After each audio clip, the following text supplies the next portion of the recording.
extinct, and the rest survive 2,500 meters up, while monsters roam below.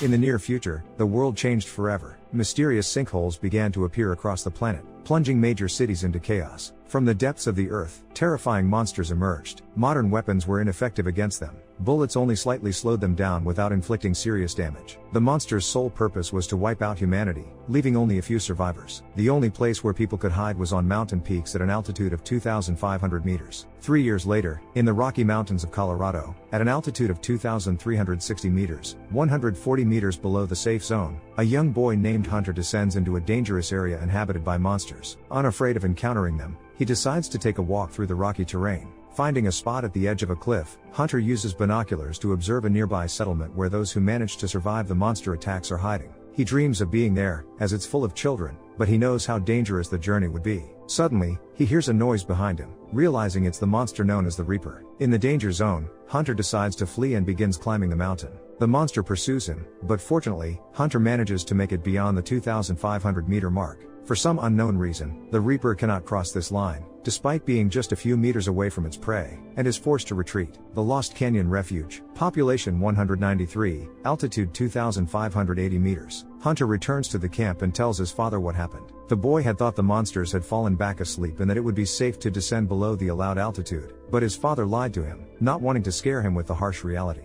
Will, a single father who lost his wife a year ago, is willing to do anything to protect Hunter from danger. He lies to his son, giving him false hope. Will begs Hunter not to go any lower again, as he has health problems. Hunter needs daily inhalations, and during the run, an attack could occur that would leave the boy with no chance of escaping the monster. Later, Will goes hunting with the best friend of his late wife. Katie has not only become a reliable friend but the only person Will can trust with his life. During the hunt, Katie remains calm and takes a precise shot at a deer. Upon hearing about Hunter's attempt to descend below the safety zone, Katie understands the boy and justifies his actions. Hunter craves the company of his peers, but it's not just that. Exactly a year ago, his mother disappeared on this very trail, and the boy still hopes to one day find her. Soon, it is revealed that a group of 5 people from a neighboring refuge went to the nearby city to find food supplies. Unfortunately, no one returned, which means the monsters are still hunting humans. The remnants of humanity are almost doomed to extinction as their resources continue to dwindle. Meanwhile, Nina, a former scientist and physicist, continues her own research. She is attempting to alter the properties of bullets by subjecting them to thermal and electrical treatments. Her goal is to create a weapon that can penetrate the monster's protective armor or kill them.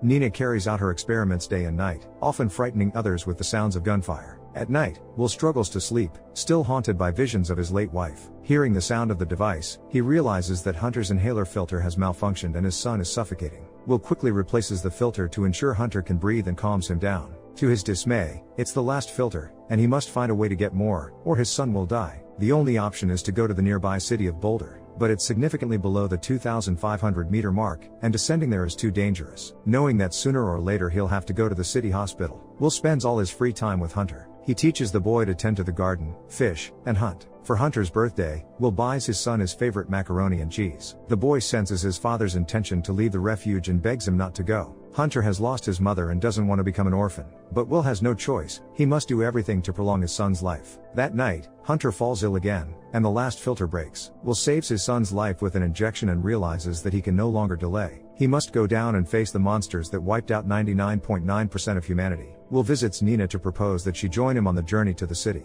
The woman, who has a drinking problem, is skeptical about the plan. The journey takes at least 2 days one way, and part of it has to be traveled below the safety zone, which is too dangerous. Nina believes they will need to descend into the monster zone dozens of times, but Will has devised a safer route. He is confident they can reach the city with relative safety by descending below 2,500 meters only twice. Will is sure Nina will agree to the risky plan since she lives with a dream of finding a weapon to destroy the monsters and believes they are vulnerable. The scientist miraculously survived her last journey and doesn't want to risk her life again, but Will convinces her to accept the offer. She feels responsible for the death of his wife and must help save Hunter. At night, Nina recalls her last outing, which resulted in the deaths of dozens of camp residents. She remembers the screams and cries for help, and knows what it's like to face monsters. She was the only one who managed to escape, and she doesn't want to tempt fate again.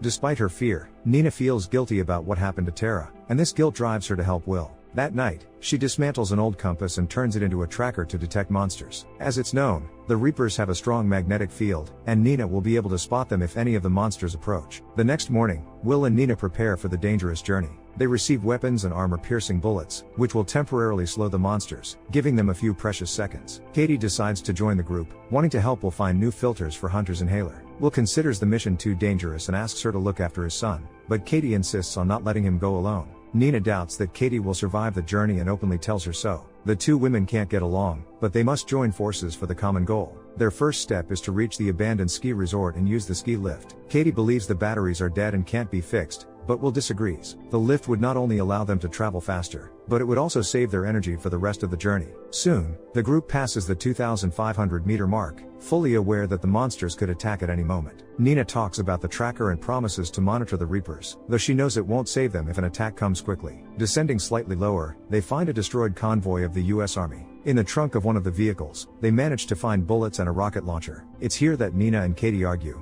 as the scientist feels guilty for Tara's death, and Katie secretly harbors feelings for Will and hopes to get him into bed. Will, the single father, asks them to put aside their conflicts for the mission. Along the way to the resort, they notice how nature has flourished without humans. Wild animals roam freely, and herds of horses frolic across the fields. At the ski resort, the altitude is 2,322 meters. It will take at least 15 minutes to reach the safe zone on foot. Realizing this, Will suggests they wait a little longer so he can start the ski lift. Nina notices the tracker needle shaking and alerts the group that a monster is nearby. The trio sees a red light flashing through the trees at the edge of the forest and realizes the Reaper has spotted them and is ready to hunt. Katie thinks there's no time to start the lift and urges them to run up the mountain quickly. Will doubts they can outrun the monster and decides to do everything he can to start the lift. For the first time seeing a monster in person, a frightened Katie shoots at it with a rocket launcher. She naively believes the explosion could harm the Reaper, but soon realizes she was mistaken. The rocket shots only anger the monster, causing it to attack the group. At the same time, Will changes the old battery, allowing him to start the ski lift. Once on the lift, Will and Nina shoot the monster in the head, hoping to slow it down, but the Reaper continues to rapidly approach and tries to tear apart the cable to break the lift. This gives Katie a few seconds to climb one of the lift's poles. As the lift passes beneath her, Katie jumps, but does so a bit too late. Will grabs her hand just in time, preventing her from falling.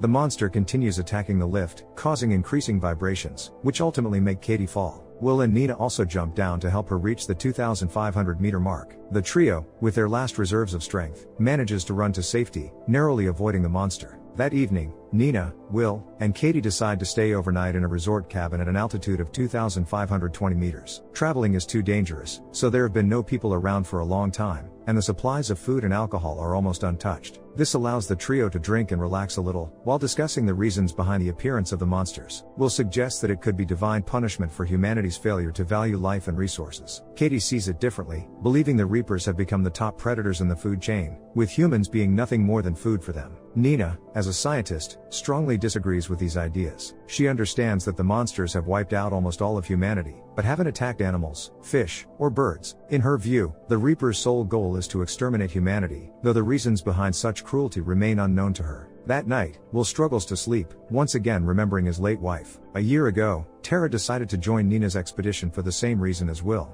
to go to a hospital and find filters for an inhaler, but she failed. The next morning, the trio heads for the mine, the entrance of which is at an altitude of 2,510 meters. Will informs them that the mine is 3 kilometers long, and they are currently at level 9. To proceed, they will have to descend to level 8, a dangerous move, as they will be only 2,503 meters above sea level. Moreover, Will admits that the level is sinking, and they will have to travel 211 meters at a height where monsters might be lurking. Nina and Katie strongly oppose such a risky journey, especially since the tracker no longer works, meaning they won't be able to detect the Reaper's approach. Will understands their fear but insists there is no turning back, and there is no time or opportunity to find an alternative route. Reluctantly agreeing with the single father, Nina and Katie decide to proceed through the mine, but at a cautious pace. The reasoning is that the monsters have sensitive receptors that detect carbon dioxide. If the trio runs, the amount of CO2 in the air will increase rapidly, which would only attract the Reapers. After covering some distance, they encounter a sealed door and realize the path ahead is blocked. With no time to go back, the only option is to descend to level 7,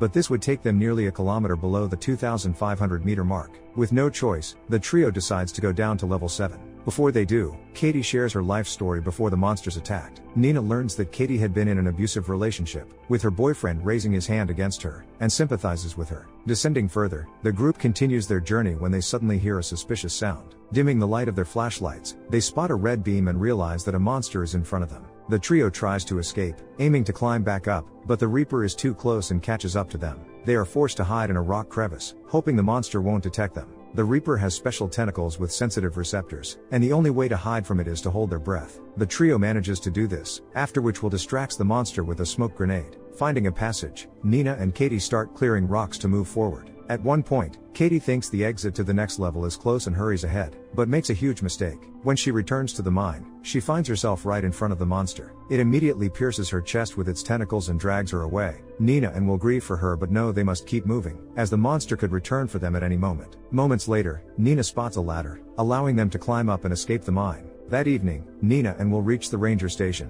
where they find not only food and a place to sleep but also an old SUV. During dinner, Nina admits that she agreed to join the expedition in order to reach her old laboratory. She believes that certain chemicals could be used to create new bullets that, upon contact with the monster's electrified armor, would create a voltage difference of millions of volts, leading to an explosion. Will doubts that such bullets can be made but agrees to go to the laboratory as soon as they find Hunter's inhaler filters. The next morning, Will and Nina head to a town located slightly above 1,800 meters. They first go to the local hospital to search for the filters. After searching through several rooms, they make their way to the 5th floor, where they find the necessary supplies. Realizing that the monster is nearby, they attempt to flee, but the Reaper attacks them with its tentacles. Will and Nina climb to the next floor, but the monster continues to pursue them. At one point, the Reaper grabs Will, but Nina saves him with an axe. Trying to find a way to slow the monster down, she uses a smoke screen, but Will comes up with a more dangerous and effective idea. Asking Nina to hide, he waits for the monster to attack him and then shoots at oxygen canisters. The resulting explosion sends the Reaper flying out of the window, crashing to the ground. The duo realizes that they likely haven't done much damage to the monster, but they now have time to head to the laboratory. In her lab, Nina tests the theory for creating more effective bullets capable of destroying the monsters. She treats a bullet with a special chemical compound and asks Will to wait for a few minutes while she runs an experiment on the Reaper's armor. Will notices a family photo on her desk and realizes that Nina has been turning to alcohol because she lost her family. On the day of the attack, she had been in the lab studying cobalt properties instead of spending her last moments with her family. Nina still blames herself for this, but Will reassures her, telling her that she is not to blame for what happened. Nina begins her experiment with the new bullet but fails. She realizes this may be her last chance to create an effective weapon.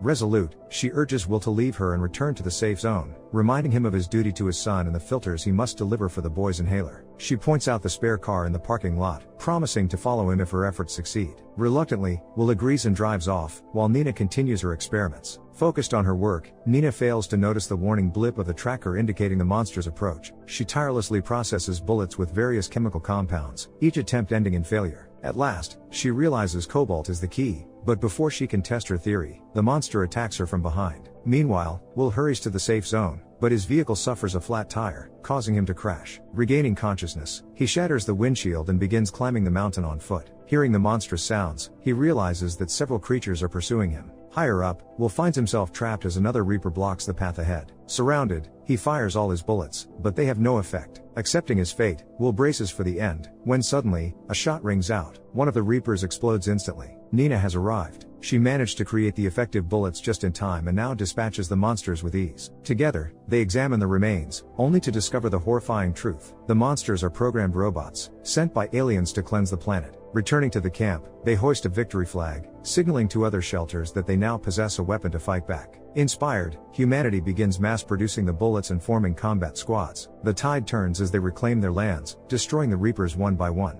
The war against the Reapers is won, but Will and Nina know this is just the beginning. The true enemy, the alien invaders, is on its way. How do limited resources shape decision-making in survival scenarios? In the film, the characters face not only external threats but also critical shortages of food, medicine, and information. What choices would you consider the most rational? And how do you think you would respond in their place? Share your thoughts in the comments down below. Don't forget to like the video, and subscribe to the channel. See you in the next one.